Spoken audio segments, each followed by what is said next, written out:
नशे की गोली और निर्विकार बाबा। यह बात उन दिनों की है जब भारत की आध्यात्मिक भूमि पर विदेशी युवाओं का आकर्षण बढ़ रहा था। वे यहाँ योग, ध्यान और आत्मिक ज्ञान की तलाश में आते थे। 1960 से 70 के दशक में अमेरिका में जन्मा एक युवक रिचर्ड अल्बर्ट, जो बाद में रामदास के नाम से प्रसिद्ध हुआ, बाबा नीम करौली के आश्रम पहुंचा। वह एक बुद्धिजीवी था, एक वैज्ञानिक था और मनोविज्ञान में स्नातक भी। पर उसकी खोज विज्ञान से आगे कुछ ऐसा था जिसे शब्दों में पिरोना कठिन है: आत्मा की शांति। रिचर्ड, जो उस समय हार्वर्ड यूनिवर्सिटी में LSD, नशे की दवा, पर प्रयोग कर रहा था, भारत आया तो LSD की कुछ गोलियां भी साथ लाया।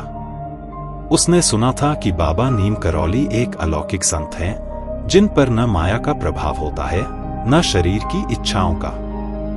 मन में एक संशय था और उसे परखने की उत्कंठा भी। यदि ये बाबा सच में महान है, तो देखता हूं LSD का उन पर क्या असर होता है। ऐसा सोचकर रिचर्ड ने एक दिन बाबा को अपने पास बुलाया और बड़ी चतुराई से नशे की गोलियां उन्हें दे दी, यह सोचकर कि अब प्रभाव देखने को मिलेगा। बाबा ने बिना कोई प्रश्न किए, बिना किसी झिझक के, वे गोलियां हाथ में ली और मुस्कुराते हुए एक एक करके निगल ली।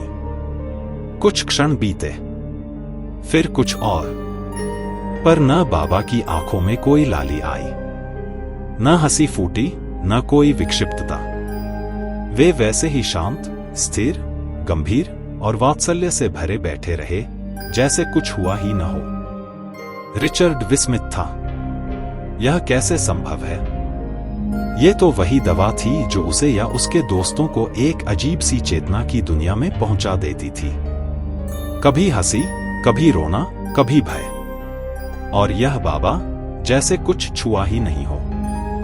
कुछ देर बाद बाबा ने स्वयं उसकी ओर देखा और बोले, तुम मुझे यह दिखाने आए थे कि तुम्हारी दवा क्या कर सकती है। यह माया है। जब ईश्वर अंदर बसता है, तब ऐसी चीजें सिर्फ बाहर की लीला बन जाती हैं। मैंने यह सब पहले भी अनुभव किया है। अब यह मुझ पर असर नहीं डालती। रिचर्ड का सिर झुक गया। वह समझ गया कि जिसे वह टेस्ट कर रहा था, वह तो पहले ही अंतरिक्ष और समय की सीमाओं से परे है। उस दिन रिचर्ड का जीवन बदल गया। वह रिचर्ड नहीं रहा, वह बन गया रामदास, नीम करौली बाबा का एक सच्चा भक्त।